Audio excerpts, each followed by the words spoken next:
Going off into another topic, I was watching another franchise recently, The Avengers. Have you noticed that the Wakandan people actually speak Na'vi? What? Their war cry. Neytiri. Listen to their war cry, and they promote the you being carnivorous. It sounds like eywa'eveng, eywa'eveng. My blooms. I swear to you, when you watch this movie the next time, you will hear eywa'eveng and not whatever they say. Interesting.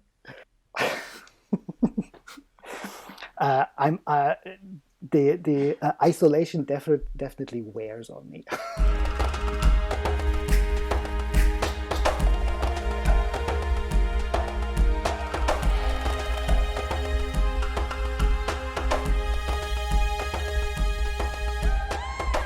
Wellingatikame, mafrapo, and welcome to the Eana Mokri podcast. We have a lot of stuff to talk about. Literally more than I could keep track of. So here with me today are Eana. Kalti. Kalte. Ngaruruf bomsrak. Sranänge. Ansan. We also have Plumps. Kalti. Ngafgek lì'fya. Frauzo. Ansan. And we also have Willem. Tsu'tey. Pehemleren. Och vad tog för sängt? Och ngahumpultä. Ansan. And I'm Bamarek. I'm doing all right. So we're going to get right into it. So in the situation that everybody on Earth is aware of, Pawl Fromer has had time to respond to a lot of our questions. And also because we've been milling about in our homes, we've had a lot of questions that needed answering. And so we've been sending a lot of emails, and he's been responding in kind, which is awesome, and we're very thankful for that. In doing so, we've got a lot of new language updates, so we're going to dive into a discussion about them, sort of just one topic at a time. Willem, you had the foresight to actually compile a list before we recorded, which is more than I can say I did. So I'm going to turn this discussion to you, and you're going to sort of guide us through it. So basically what you're saying is I did the extra effort to compile the list, and now you're giving me even more effort to also do the discussion. Great, thank you very much. Yeah, that's how this podcast works. Okay, let's do it then. I propose we start with the 3 listening exercises that were posted by Pawl on Neytiri. So there were basically 3 audio fragments from Neytiri, from some person called Plumps, don't know him, and from Mako. And then basically the next blog post he would post a transcription. And I personally found this really nice because I listened to them and tried to transcribe and listen to them again and then fixed errors and so on. And I think it really helps with listening comprehension. Yeah, definitely. Absolutely. Something that people are always bemoaning is the lack of audio resources that we have, and when they are in a place like the Neytiri blog, where it's sort of just a good central hub for information about the language, it's a very convenient location. And I also appreciate that he did stagger out the translation and transcription information until the next blog post, giving us time to sort of digest it. It was a lot of fun listening to these exercises, and I didn't go as far as you did. I didn't try to transcribe them myself. I just listened to them and tried to understand, see how much I could understand in a single listen.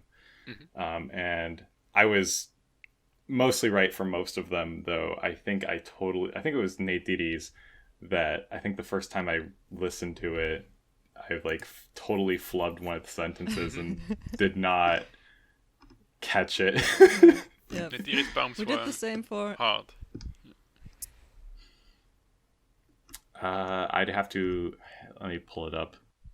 So I think the thing with Neytiri's poems is that it is as many of those complicated, not often used words, because they are all nature words, plants, and so on.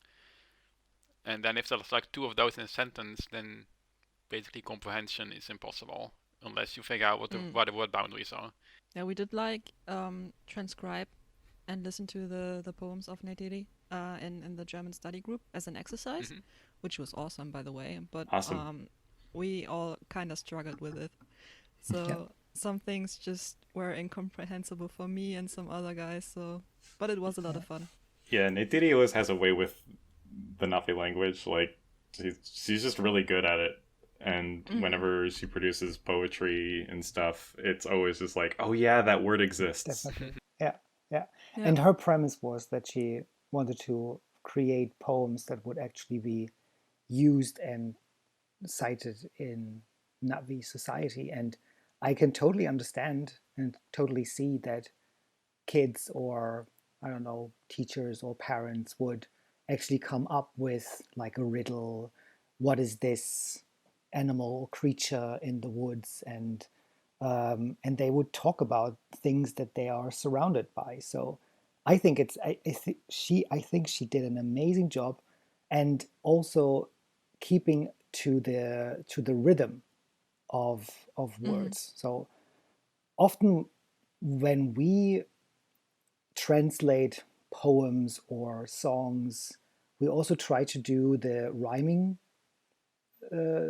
stuff. But it's not always necessary, I think. And I think she took one of the songs that created for the movies and for scenes that were cut.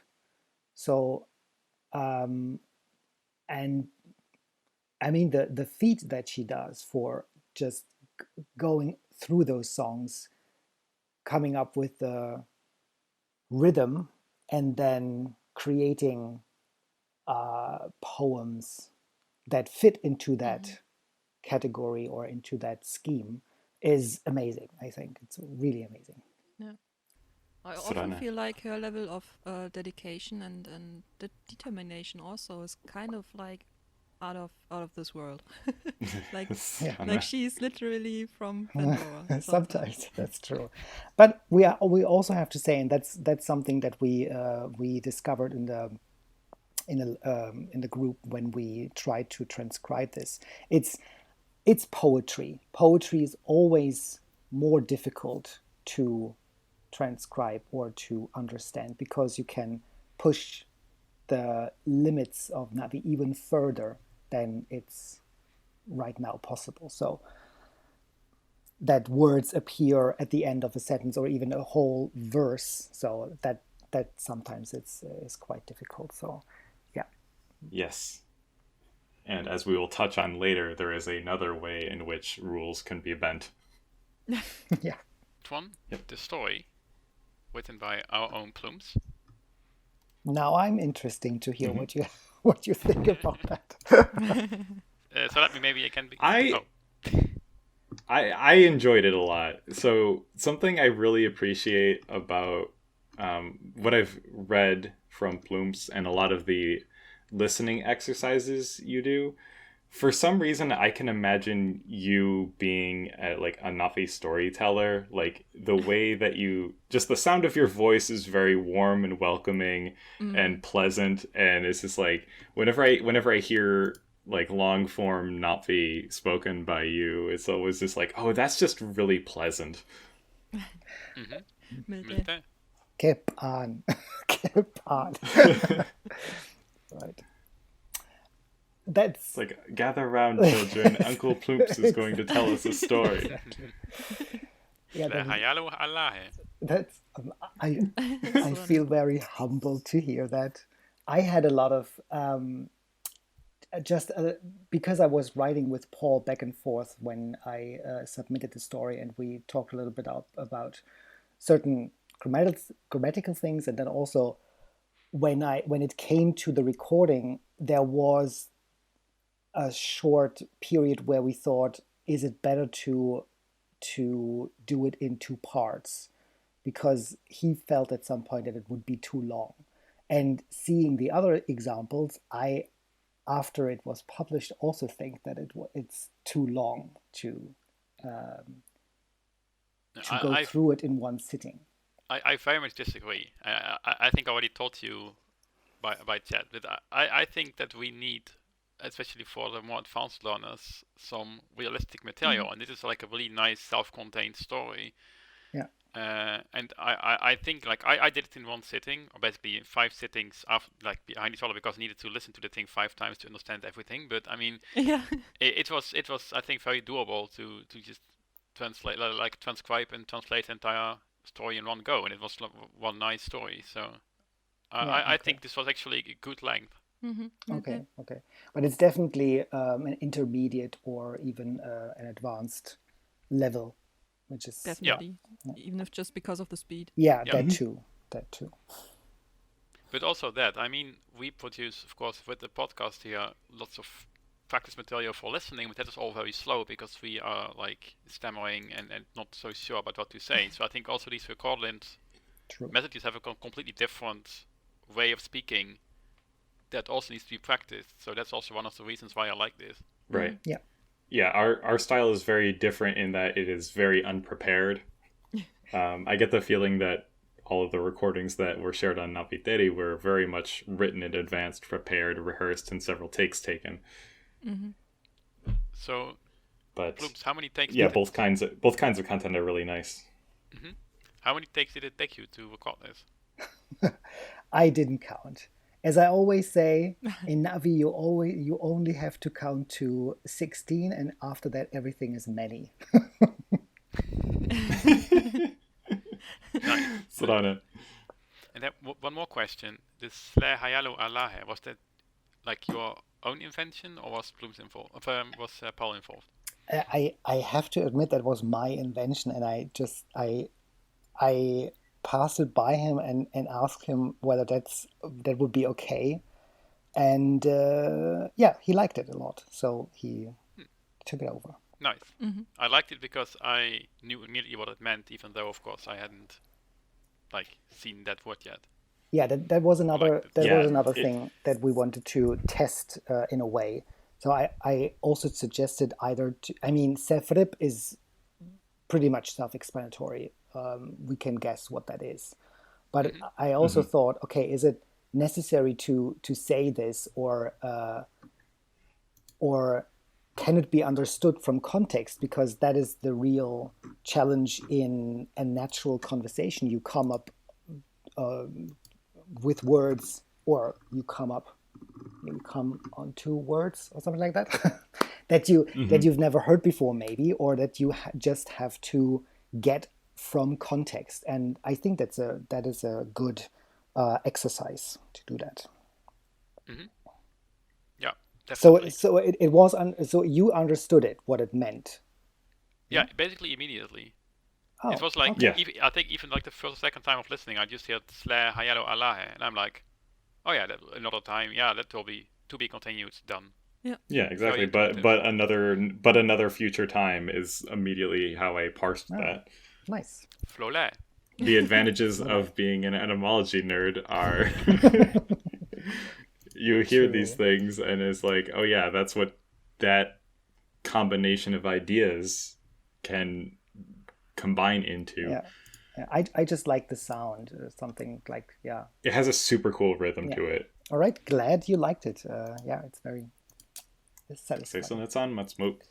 Satisfying for me. Well, irayo.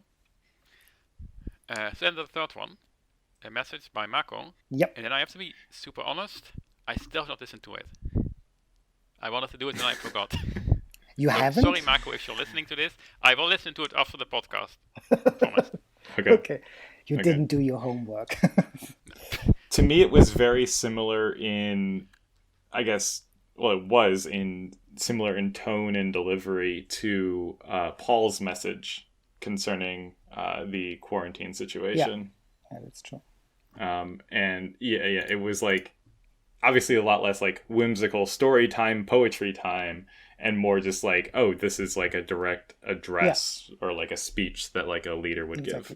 And that's also what I found interesting, is that you give a request for a recording and you get 3 different takes on it. So one poetry, one Absolutely. story, one is absolutely practical, taken out of a daily life, and that's what I found very cool. Yeah, I had written down somewhere when he made an original request for audio recorded material, I was going to try to find somebody to coordinate with. I wanted to send a back and forth conversation because I figured that that would be something that they wouldn't get a lot of. I mean, I'm sure you can still do this. I don't think that's something that had a deadline or something. If you come up with that's also to our listeners. If you come up with something, then just try it and send it to Pawl. He's very open to that, and absolutely, he understands that we need more conversation and listening practice. So go for it. Then maybe after the podcast, you guys can sit down and we can figure out who's going to do the thing. I would love to have a real dialogue, a real conversation between two people, or even more. I mean, that's then approved. We of course did the radio play, which has quite a lot of conversation. Maybe yes, that was the inspiration. Oh, okay. Yeah, maybe not in a very natural context in some sense, but at least it's prepared and hopefully mostly correct Na'vi. Yes. Okay. For those of you who have listened to Mako's message, there was one word or one. Yeah, Willem, you are out. Just mute yourself for now, and then that's okay. No, there was. Did you also have problems understanding one instances? I had everything done, but this little part, which starts with fu, I could not get. I wanted to get back to you on this. I remember now. I tried to listen to it, and I did so like twice or 3 times, but I didn't get everything by then. And I tried to transcribe it as well. Okay. But I didn't succeed, and then didn't continue because other things came up. So I really regret it now. No, it's totally fine. Mapamadik? Yeah. Unfortunately, like as I mentioned earlier, my method wasn't to transcribe what I heard. It was more to listen, see if I could get the gist of it. And then when it came back, I would then remember what I listened to and thought about it like a week ago, which was a clumsy memory at best. But I felt like there wasn't anything I was like, oh, that's what they said. Like I wasn't necessarily surprised by the translation, but I also wasn't keying into like exactly word for word what was being said. Oh, yes. I understand. Okay, that's another method. Yeah, but ultimately, that's where that was the point where I came to, is that I understood. I mean, that's then 98% of his story, and it was just 2 or 1 word that I didn't get quite right. So, but the important thing was for me then that I understood 95%, 98%, and as you said, I understood the gist of it, and that is all that you need for that instance. And whether that's 1 word that you don't understand, that's Yes. I employ the 80-20 principle in a lot of things that I do, where I will expend the 20% effort that it takes to get the 80% of the result. And if I can understand about 80% of what is being said, then that's usually good enough for me. Okay. Yeah. That is possibly an excuse for being lazy, or possibly an excuse for being efficient. You can decide. I mean, it is interesting how learners or people interested in a language go about this. We always say we need more listening exercises, but then when you hear, I'm not aware that another part of the community did something like we did in the study group, that we listened to the poems and then try to transcribe it, try to understand it. I'm not aware of that, or if other people do it like that. Or like you, Mapamadik, just listen to it and try to get into rhythm and try to understand the gist of it. That is very interesting for me. Yeah. The other thing with me is I find if I have tried to listen and transcribe an exercise like this before, and I found if I get too obsessive over like re-listening, then it tends to sort of take up a lot more in not just time, and it's not that I don't like investing time in working on leNa'vi, but I feel like it's almost a very atypical thing to be able to do if I was naturally learning a language. Like when I'm having a conversation with people, for example, when we do our language practice at the end of the podcast, I can't like stop, rewind, replay. And I feel like there's a certain skill that is developed when you do have that sort of replay, re-listen kind of experience with audio versus the try to just get it the first time and develop the muscle that isn't reliant on that. I'm not saying reliant's a strong word, but like that isn't expecting that I might be able to re-listen to this. Yeah, that is actually so true. I'm trying. Actually, I'm trying to do both basically. So I listen to the story once and then just try to write down as fast as I can the things I understand. And the more I do this, like story after story, I get better at this. And then I just rewind in order to pick out the things I didn't get in the first run, basically, and then just like try to hone the skill. So I think there are different approaches to this. Sure. Absolutely. And I am by in no way implying that any one approach is better or worse. No, definitely not. I just want to quell the pitchforks preemptively. My Willem really muted himself. Are you done? Can I come back? Yes, of course. Oh my god, now I feel bad.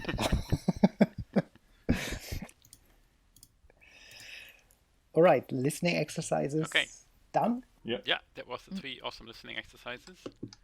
And then we end up with like the larger Na'vi repos with lots of new words and a grammar point. So maybe to start with the grammar point, we now have the word fura, which is the contraction of fura. Finally. Some people seem to feel really strongly about it. I was like, okay. Yeah, because like since I started learning about the F words, which was like ages ago, I always felt like, why isn't there one piece for the dative case? Like, why is that missing? That doesn't make sense. It has to exist as well. Yeah, and then I've been missing it. I'm with Eana, though. I've probably had this itching at my mind for a lot less time. But this is very much in the category of things that I'm like, okay, the etymology lines up, and this almost definitely exists. We just haven't gotten the word, the okay from Fromer to the point where, like, I've definitely written fuda in some of my like practices before, just because I'm like, yeah, this probably exists, and I'll like just like underline it and put below it like fi'uru like in case this is controversial. But like this is one of those like sort of free dunks that Fromer could have had. It's just like, okay, yeah, it just took this long for this word to come about. But I'm wondering. I never had that itch, so to speak, because the usage for it is very limited. I think what verbs actually do that. I mean, we had the example with it's mostly C verbs. Gangaisi. I can think of maybe lausi could do this, but otherwise Pameresi. I don't know. I wouldn't use it with Pameresi. Want to do that with something with like faileur, something like that. I guess. Yeah, maybe. Yeah. Of course, the question is, do we get failura? Do we get failura? Yes, exactly. Okay. And the question is failura. But I mean, now that we have it, maybe we will come up with more examples and more instances where it would be used. But up until now, I don't think that I ever thought about. I mean, of course, the thought existed that this word might exist, but then fi'u'a could also exist with one. I don't know. Yeah, so that one is still open. It also ties in with one of the emails that was sent in this case by Chile to Pawl. And the question is, do we also get the same words for tsau? And the answer is yes. So we have tsawa, tsala, tsata, tsara, and tsaria. But Pawl is not yet sure about the genitive forms. So that would be fura and tse, he writes, but is not sure if that would be useful. Yeah. While we're touching on that, we might as well just cover this. I think the important note is sort of at the tail end of the email. As you've noticed, I've been using the F versions pretty much exclusively. The tsa versions could certainly be used as well, but I don't think it would be a random choice. There should be some principle that decides between fwa and sawa, futa and sata, etc. I'll need to think about that. Right. And that's the part that's interesting to me, because as far as I had put in my brain, like every time I've like sawa versus fwa, the only differentiating factor that I've been using is I've used like fwa for things the speaker might be more closely associated with, where I've used sa, like the sa variants for when it's something that might be more closely related to what the nga person is saying. Interesting. I'm doing something completely different. So my own like unofficial rule is that you use ve'u, like the futa forms, for new information, and the tsa, so the tsata forms for like things that came up earlier in the conversation, like a long time ago or something, which you want to refer back to. You know, like that thing we talked about earlier, that is blah.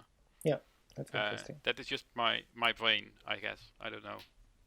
That's an interesting way of thinking about it, and like if somebody told me that was how it is, I'd believe them. We will see. Yeah, it would. Yep. Yeah, it would be nice to have some sort of guideline or backstory behind that, like when to use which. But up until then, I will just use them interchangeably, like I've always done. I mean, that's kind of what KP has alluded at with that message, though. Is like, I've only used this one, but certainly you could use the other one too. I'll think about a differentiating factor, but at least that's the intent that I got. Though that might have been colored from other conversations that I've seen on in the Discord, for example, regarding the TS words. I've not even seen a lot of conversation about the TS words, actually. It's mostly like everyone uses futa. Right. Well, I've never seen sata discussion, but sawa is the one that I've seen before. To be fair, I wasn't aware that sata actually existed already, apparently. Like, I would always use it tsu'tey. I mean, the non-contracted form has always been kosher. Technically, the only like new information here is the contracted form. Nothing was Nothing was ever presenting the like non-contracted form from being used before. Yeah, now you wanted to say something, or? Yeah. I mean, just one other instance I could think about when to use fi'u and sa'ua, or fwa and tsawa, would be like when you said something like, I said this, but you said that. Like, comparing stuff, basically. Yeah. But that That's feels interesting very too. Germany or Englishy to me as well, so yeah. I mean, I don't know German, and it sounds fine to me too. Well, we have the construction that is very rarely used, I think, is with the alu. With the there is this contrasting thing that you say this, for example, this object is edible, and that one is poisonous. And we had a construct for that with alu, but I'm not quite sure how to form it because I myself don't use it that often, or never for that part. But there is something with alu and bum even, or something like that. Yeah. So Fipum and Sapum there's so natural to me. Yeah, there is preference for that Fi and Tsa are for those comparisons. All right, new words. I love these new words. Did you I could elaborate on that, but exactly. Yeah. Believe me, I have a tier list. Okay. Of course. Okay, so the top tier new word from this latest vocabulary dump is definitely may. Yes. Because it was it was simultaneously like surprising but very predictable. What? So the fact that it didn't dip into the root of by, the next closest like adjectivifier that we have is le'pai, and that's already occupied by something that's completely different. Yeah, exactly. I was always wondering whether I always use le'pai. Yeah, le'pai or painga we also have, or painga. I was always wondering whether that could be used for something like wet, but apparently moist or damp, and what was the other one? Watery? Yeah, watery or like made of water. Yeah, okay. Liquidy. Yeah, those are different concepts. Okay. So I always think of these terms, of course, when you try to translate those things into other languages, into German or other languages, then you have to think about those. What other synonyms would you use to describe this? And there was certainly a point where I thought, well, I will in German, wet is nass, so I will just add this to le'pai and painga because it's something to do with water, but it's a good thing that I didn't. So there's always work to be done. Interesting point. If you look at the dictionary translations, there's quite often like an unavoidable change in meaning between like the English and, for example, German and Dutch meanings that are written in the dictionary.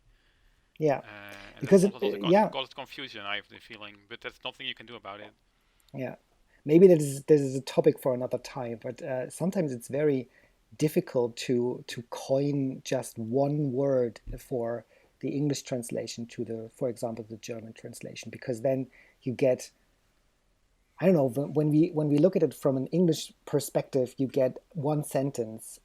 What was the example I had with it? I think "fui" was something that we had, like slide, and that is something when we translated from the example sentence that we had when "fui" was introduced.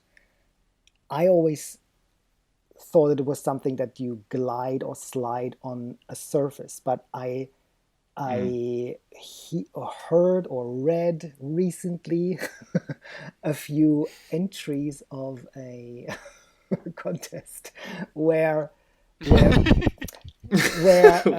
"fui" was used to mean in the sense of glide, so when you fly, and that is something that I wouldn't translate as a German speaker. I wouldn't translate slide as something connected with flying. So that is always an interesting problem that arises when you translate words where there isn't an example sentence. And that's why I think it's so important to have example sentences. Yeah, this is very much an English problem, because the thing that English does that I bemoan the most, having found many reasons to be upset with the language after learning Na'vi, is just the fact that a word can be recycled across like many different parts of speech, and there's like a lot of different contextual nuances between using a word in like the same context. Like so many English words are like pronouns, where it's the same word but contextually they mean something completely different. Okay, to be fair, I think that German and Dutch are not much better in that aspect, but yeah, I can imagine. I can't say one way or the other. Okay, next one on your list, Barbarik.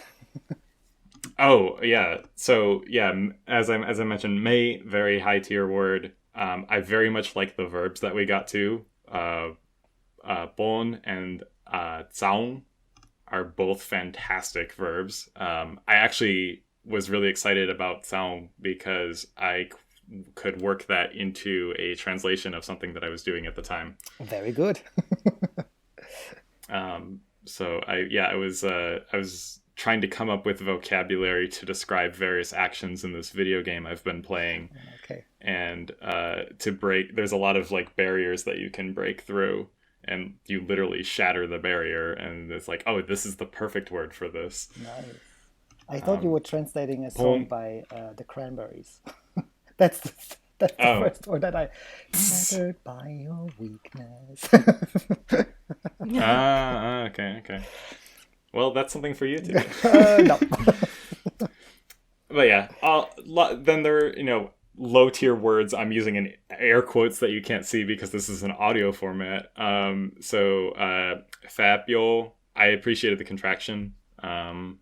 But otherwise it was a fairly predictable. Salip, the word is obviously great. Leap, the new verb for drip. Oh, I love this one. Derivatives never get to be top tier. That's just the rules. I don't make them. I just follow them. But finally, another top tier word. In fact, I think this is might be my favorite. Is Kotslu. Interesting. Because etymology reasons. Like I can't. I'm not going to dance around this. This is literally just the coolest etymology I've seen from Na'vi in a very long time. Why are we not surprised? I have a question for you about Kotslu. What does it mean? Because it means, by definition, risk. What's the difference with hurrap, danger? Because, I mean, if you look what the risk is, Wikipedia says things like it's danger times like the damage it does if it happens, but that's like... Right. Okay. So the difference is, Kotslu is literally, so it comes from tsunslu, a possibility of harm. Mm-hmm. Literally possibility of harm. So risk is hara times probability. Right, but I don't think that the Na'vi think about probabilities like statisticians would do. They do understand stuff like swau, a chance, or sorry. Wait, that's not the right word. Skom, or siaivi. Yeah. Yes, skom is chance. Yeah. Okay. Yeah. So they do think about terms, and they definitely have defined language surrounding probability and chance and likelihood. Mm-hmm. And so Utslu is, to me, it's saying, yes, there's hrap or ku, but it's possibility of it, where hrap or lehrap relates to things that are sort of like, they're things that could create Utslu or increase Utslu. I kind of follow, I guess. There is more Utslu the more hrap there is. Yes, definitely. Ul hrap, ul Utslu. I mean, that part makes sense to me. That's interesting. But so, for example, the example sentence here. Aunga zenke fikem CV, lu lek Utslu ne haun. It's too risky. If I would have said lu le hrap ne haun, what would have been the difference, you think? The difference is this is lu le Utslu ne haun is more theoretical. Right. This is more advising against something because there's a higher risk of things going wrong. Where if you were to say lu le hrap ne haun, you would be saying like there is objectively too much danger here. It's no longer like leaning into possibility space. This is just the facts of the matter. Right. So it's like there are 3 Paralukans around the village, so we should not leave. That's danger. And there might be Paralukans around the village. That would be like if you're taking a path through an area that Paralukans are known to patrol, but they don't like live there, like they don't have a nest there or something, then that's definitely Utslu. But if you're going like directly through like where they live or like where they just sort of are, then that is definitely lehrap. Like if you went to like, oh, I'm going to do ikran like canonically hatch from eggs? They seem like creatures that would hatch from eggs, but like I don't know, if you wanted to go like retrieve an ikran egg, this is not canon, by the way, that would be objectively lehrap because they probably protect them. That makes sense. Yeah. Actually, I like this interpretation. I think I'm going to use it as my official, semi-official in my brain distinction. Cool. My headcanon spreads. And just to round the discussion off, maybe I also like Fabio, because you already had cameo for wall, and now you have Fabio for roof. Now you can build a house. Like a very useful word. Yes. All of these words made me very happy because it's the etymology of my name is the sound of rain falling was like sort of an inspiration for me. It's something I find very soothing. I love like just water sounds. And a lot of these words like relate to that idea of sort of just like sitting under a roof as it's raining. There's the dripping, there's wetness, there's a roof. I see. So here comes the major segue. So when we say bamariksi, that means enjoying phonological, etymological things. Yes. I believe it's something along the lines of assuming there's a connection, whether or not there's actually evidence it exists. But Okay. It's all related. So yes. I guess I can introduce that if that's a segue. It sounds like a segue to me, and I'm an expert on these. Mm-hmm. Think so too. Go ahead. Okay. I sent an email to Pawl among the language updates that we got here regarding some mimetic uses of the leNa'vi language that are used around the Discord. For those not in the know, sometimes we use the a and ang infixes, which are positive mood and negative mood respectively, on interjections like sranänge. So we have like sranänge or kehenge for like no, like emphatically and with disgust. But also the use of taking somebody's name and then making a C verb out of it. We don't have productive authority on C. However, a lot of C verbs are very predictable in sort of like what they mean based off of their root word. It's usually like engaging with the thing or doing the thing that thing like does. So sometimes for fun, we take user names and then make them into C verbs. The quintessential example being Mako C. Mako is known for making difficult to parse leNa'vi sentences that are technically valid, but just in poor form. And so to Mako, he might argue C, about that. Oh, he does. He there's no theoretical nature of this. He does. But Mako to Atsi, like don't Mako C is like don't make this more complicated than it needs to be, or don't write difficult to parse leNa'vi. So I just sent those along to KP with sort of just the general question of like, hey, what do you think about these? Is this something that you feel the leNa'vi would understand, whether or not they'd like use it themselves? And the response I got back was basically to the effect of he really likes the name C construction. He thinks it's exactly what, I quote, young leNa'vis would come up with. It seems like a perfectly natural extension of C verbs, and ordinary nouns and adjectives can be the nonverbal elements in these constructions, so why not proper nouns as well? And he caveated all of this with, obviously it's for informal use only, but I think it's great.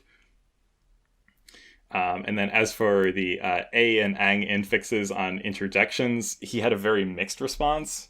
It was to the effect of, I don't think this is something that would happen, but I honestly don't know, because it's very difficult to imagine how language would sort of evolve naturally in colloquial speech and in slang, and that it does sort of pass some of the tests that he uses for language development, which is it fits a need that isn't currently met in a concise way. So he's like, who knows? Maybe. He kind of likes it, but he also caveated that with in very casual conversation. And finally, there's a question just about terms for like levels of formality, and he added that to the list trademark. So perhaps someday we will get vocabulary for what the formal or casual like registers or whatever are called. Well, but yeah, TLDR, Pawl Frommer likes our memes. Very much so. For me, the interesting part was with the infixes, because we at least in our Western languages, we don't have that necessarily. There are, as far as I know, and I remember from my linguistic studies, there are instances with certain English F words that you can insert in other words that then become like infixes. So, but for me, it would be interesting to know how languages that do have infixes apply that to their form of slang, or whether whether the idea is even there. We learn Na'vi and say, okay, infixes only go into verbs. But do Na'vi children that learn the language have the idea from, do they parse tolaron other or differently than taron or tarmareion or whatever is possible with that? Do they parse that different and say, okay, the A is a specific syllable that comes mainly at the last syllable in a word, and then I can say something like sranänge. Is that something that goes on in their brains? That is the interesting part for me. Yeah, that was exactly sort of the basis of the question. Again, when I originally put this to Frommer, it was more just like, it was more of a generalization along those lines. It's like, would they parse this, or would they like sort of get what the intent is? Yeah. Because it was more of a question of that kind of modularity, and I probably could have worded it a little bit better to get more of a response on that front. Other than, those are neat for very casual speech. I like it. Thanks for sharing. But he very much enjoyed the sort of namesy and idea, and that made me happy, because I obsess over C verbs a lot as somebody who loves etymology too much. And so I've now asked him 2 questions about C verbs. Wait, more questions? Well, yeah. I just find them very interesting, and I think the fact that C isn't productive is something that like sort of like I sort of go back and forth on how I feel about it, because it's like to me it feels like the closest thing to being productive that isn't productive that okay. sort of Frommer has showed us. I mean, so I've always a very like nuanced view on productivity. Like, nothing is actually really productive, and also nothing is really not productive. Right? I mean, if you think about English, many things are not productive, but you can almost always do them anyway with like a joke effect. Like it's.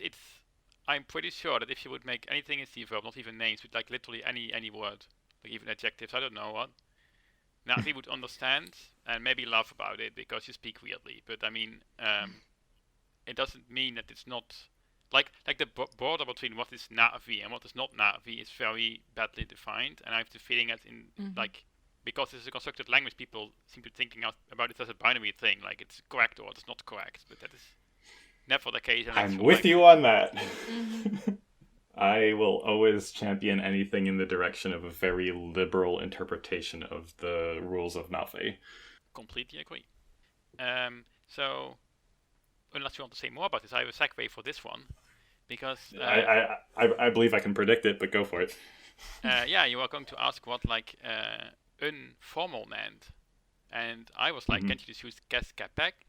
And then the following happened. Yes. This was like an IRL segue.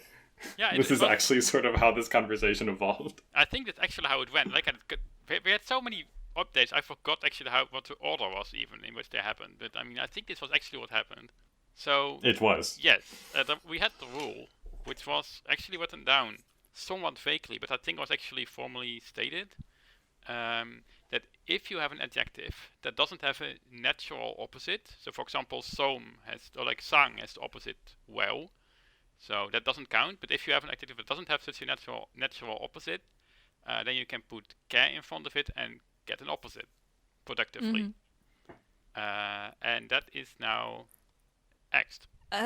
Yeah, that is not so sure anymore, or so clear anymore. Yeah. Decanonization.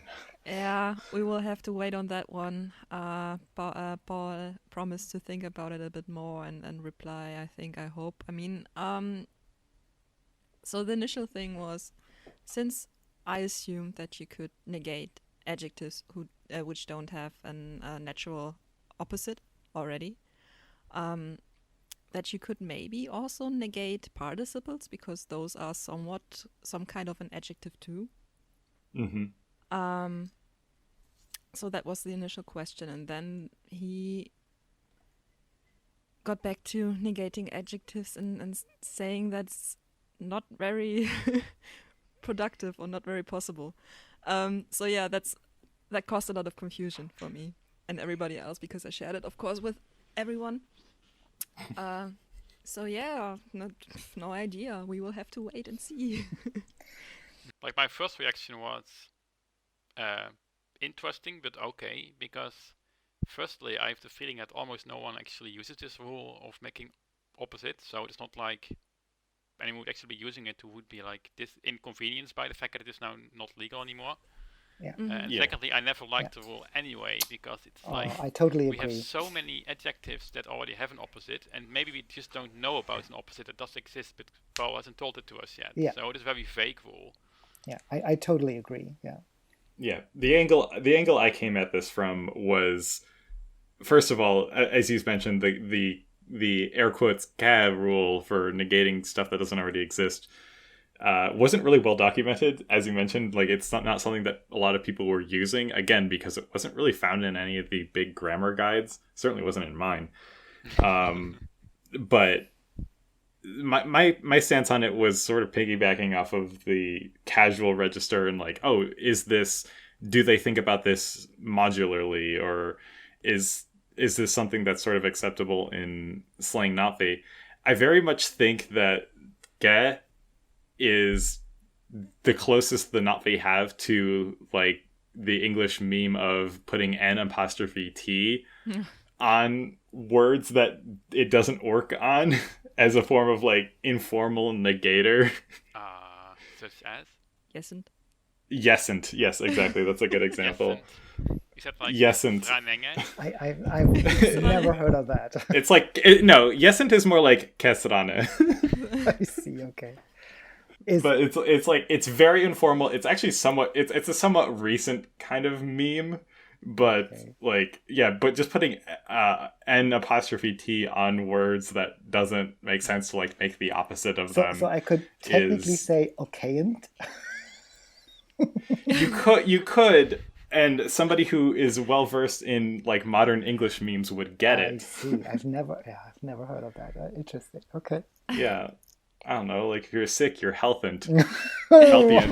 Okay.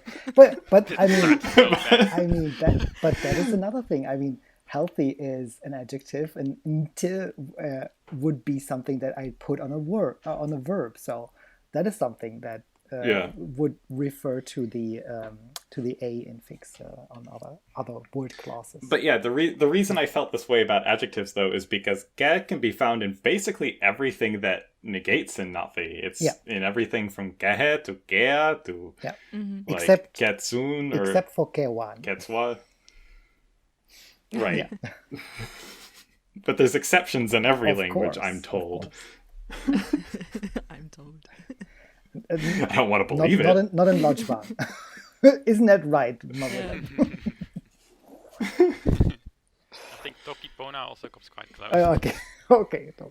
All right. So we have to see what he will come up and hopefully answer the. Did you send another mail? Yeah, of course. Okay. I mean, he replied with what I've posted on the forum then, and then I've mailed another reply towards him. Okay. In hopes that he would get back to replying somewhat in the future, sometime in the future. Yeah, okay. But yeah, like I said, the main reason was because I was curious about whether or not you could negate participles. And in regards to that, he came up with another world-shaking reply. I don't know what you're talking about. I ignore that. Okay. It's like I didn't say anything. Top 2 world-shaking things. I will One, some kind of mute myself pandemic now. outbreak. 2, this. Well, I'm guessing that it's just a mistake, like something that wasn't intended to happen, basically.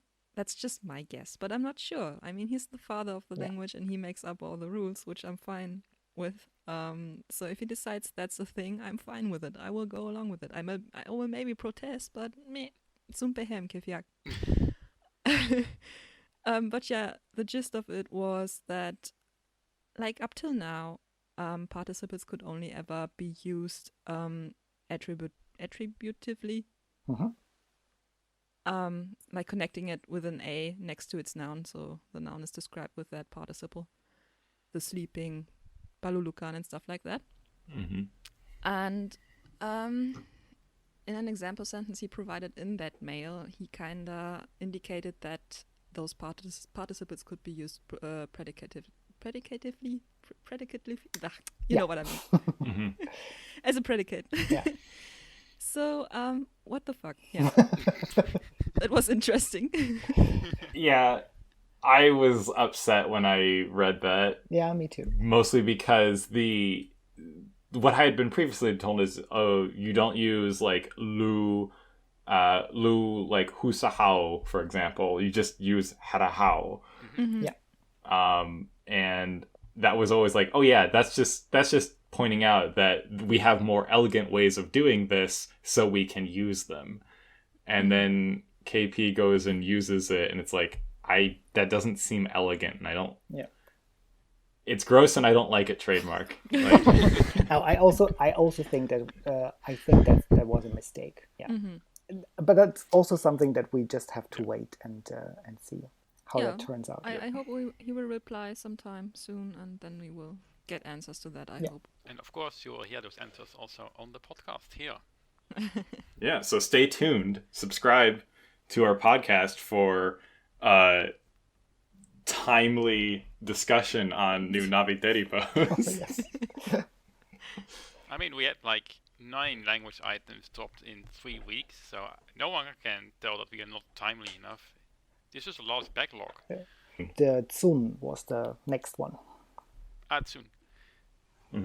Yeah, tsun. That was a very short discussion on the Discord, where basically someone said something like "Srake tsun eywa'eveng something like that. Can you please explain that to me?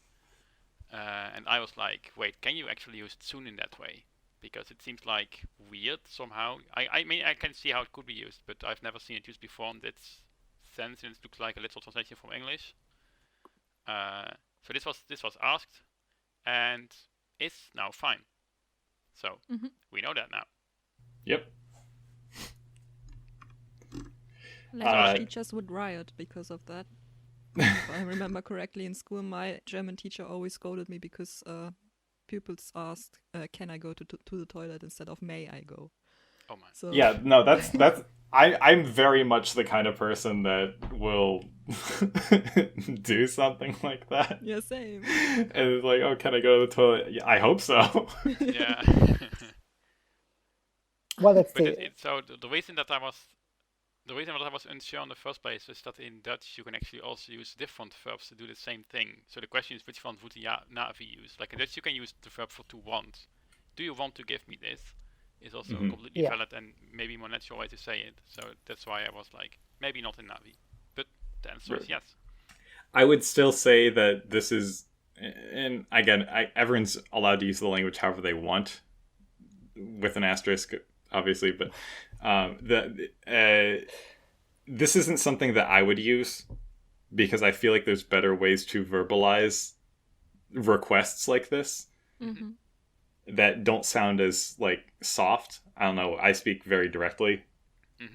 You mean like at LCOE Pevant? Ah. You forgot the ui, in fact. Sranänge.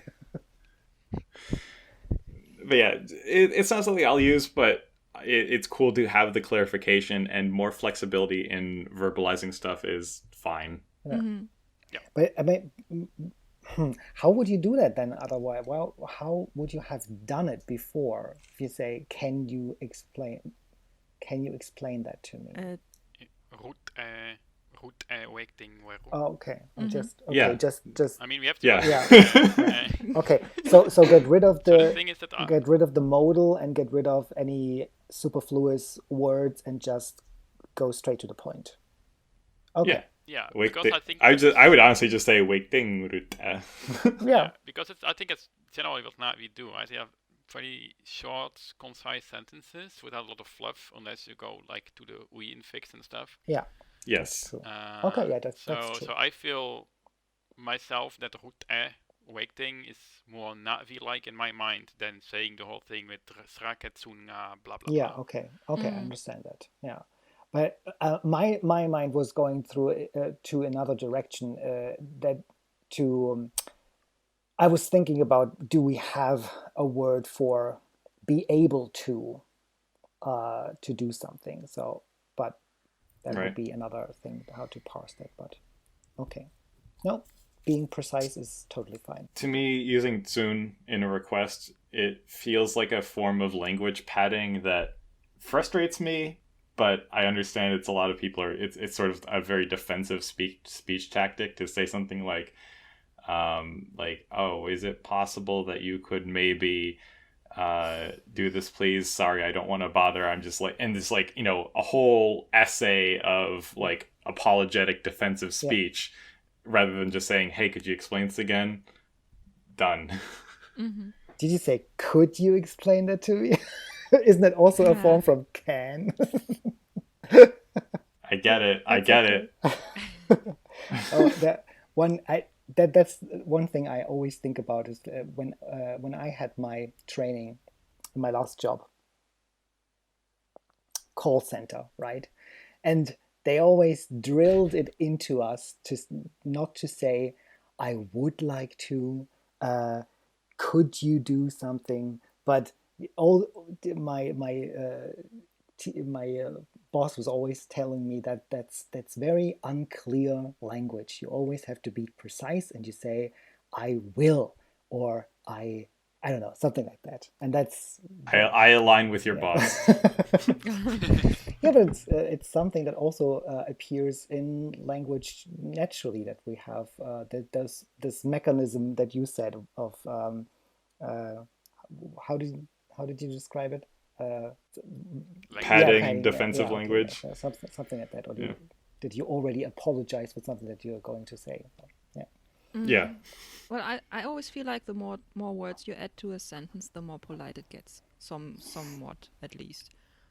Yes, but it can also be taken way too far. Yeah, yeah, definitely, definitely. And to the point that you say nothing with a lot of words. Yeah, absolutely. But I mean, you could just like be a little bit more polite while still getting to the point, basically, by just using srake, tungwer, futa, blah, Well, you can say whatever. it eywa'eveng. You could.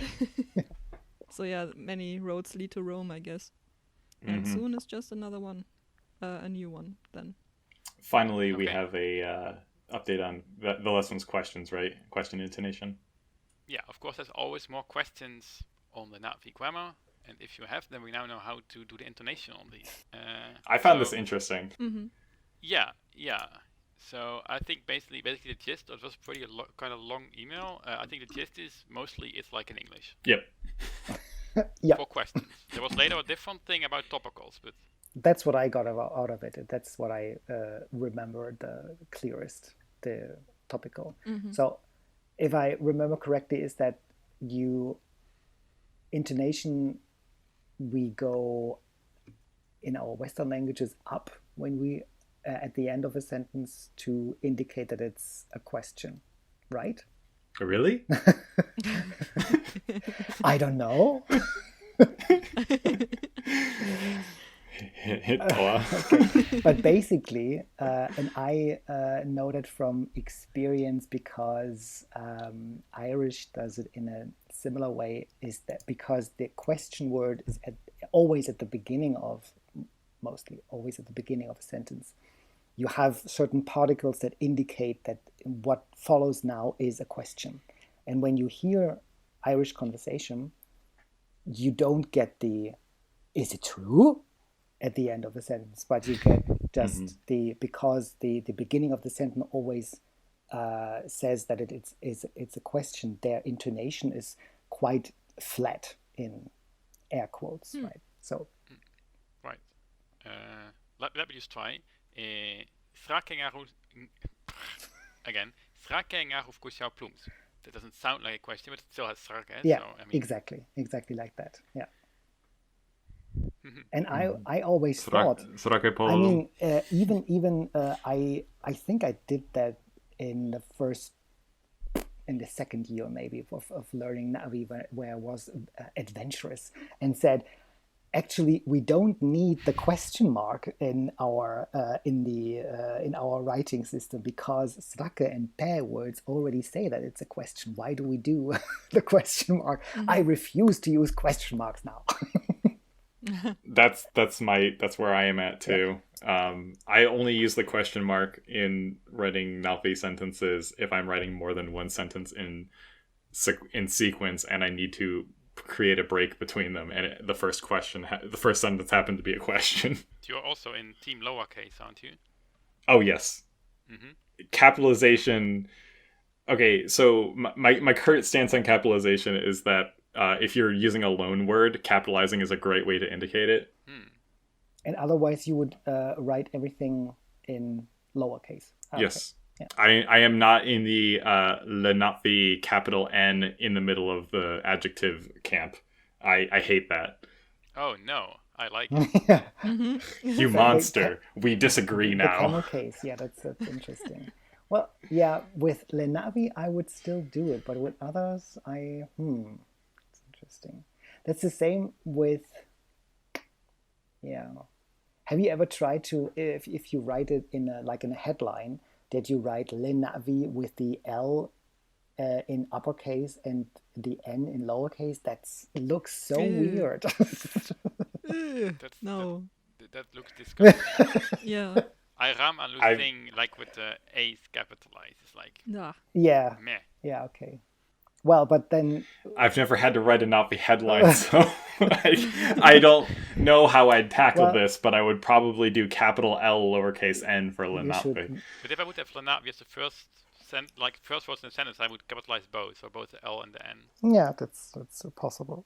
Also on Discord, I often don't capitalize, but it's like similar to how I wouldn't capitalize English chat messages. And also I omit the period in the end for the same reason. It's just because it's chatting. But if I was on the forum, I never do it. It's like, it needs capitals. There's a great book that I'm going to plug here, Because Internet by Gretchen McCulloch. It's a very fascinating look into the way that text has evolved for communication because of the internet. I've actually heard of the book. I've not read it, but it's so good. Anyway, back to our interpretation of internet/linguistics. So there was also the thing about topicals, and that I found really interesting because it's like an intonation thing, which we haven't really heard before, I would say, like rules of that category. So it's basically what I got from it is if you have a topical in the sentence, then like a natural way to do the intonation is to take the stress syllable of the noun in your topical and raise that and drop down afterwards. Yeah. So there was some ASCII art here that had a sentence, and I would pronounce that now as Neye te paumeri irayo. Yeah. So te paumeri is the topical, so paum has stress, so you go like te paumeri irayo. Yeah. But isn't that the way that we did it? Always did it? I think that's the way I did it. Yeah, me too. But it's good to have clarification. Sure. Like you said, we don't usually get this kind of information. That's true. I mean, you're saying it's the way we always did it, and I kind of agree. Like, this sounds natural to me. Yeah, but I think that is more like I said natural because Pawl always probably does it like this, and his recordings like sound natural to me. But if I would say Neye te paumeri rayo, I mean, that is somehow different.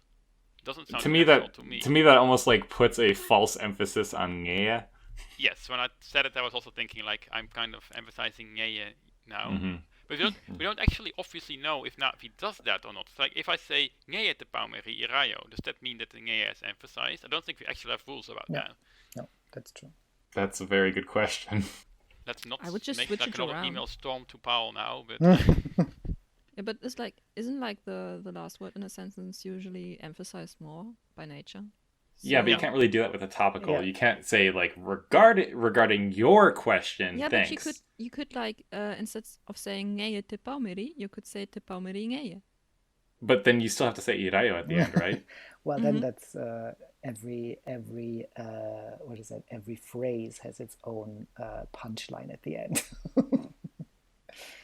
Yeah. Te paumeri Neye irayo. That's why it's a good thing that Na'vi is so flexible. Mm-hmm. Yes. Yes, but topics do go in the beginning. That's like if that will ever get like officially refuted, then I'm like screaming and. That's it. I'm quitting this language. Exactly. Topical first is sacred. Speaking of the Na'vi language, that's all the language updates, right? Yep. Yes, I think so. All right. You almost sound relieved. It's a little bit because I'm starting to get lightheaded from hunger. Mm-hmm. So backtrack, rewind. Speaking of the Na'vi language, because due to the length of the topics that we had to discuss in this episode, we're not going to do a Na'vi language practice. Eywa'eveng to'alivu. Mm-hmm. However, there's definitely plenty of Na'vi language content in audio form on Neytiri, as we discussed earlier in the episode. So if you need your fix and you haven't already checked out Pawl Fromer's blog, please do so at naviteri.org. I think with that, we're going to wrap up the episode. Right? Mm-hmm. Okay. Agreed. Go ahead. Okay. Hold on. Okay. Drums. With that, we're going to end the episode. Hayalopai, Mafrapo. Hayalopai. See, it's especially weird that I'm calling out the drums because those are literally just a post-processing thing. We don't hear that. I don't like press a button. I did hear them though. You can hear them in your head. Never mind. Yeah. And we now can say Hayalopai alahe. Sranänge. I think that's a pretty good closer, actually. Yeah, actually, let's do this again. Okay. Rewind. Drums again. Hayalo alahe.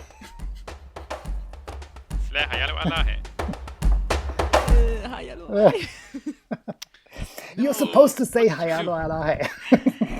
Yeah, I know, but it doesn't make sense if everyone else says it. Yeah, that's true. That's true. We are not doing this again. You ever hear of a cold closing? Yeah, cold closing. Well, some episodes have had one, right? I mean... Yes.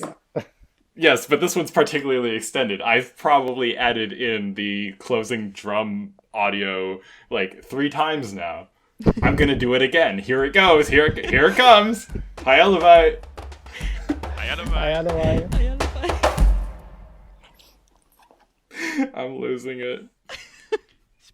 Speaking about cold closing, we still need a cold opening, I believe. Yeah, no, that was solved as well. Yeah, I think that true. We have I was plenty. thinking basically we like made a long episode again. So basically we Eana Mokri suli. True.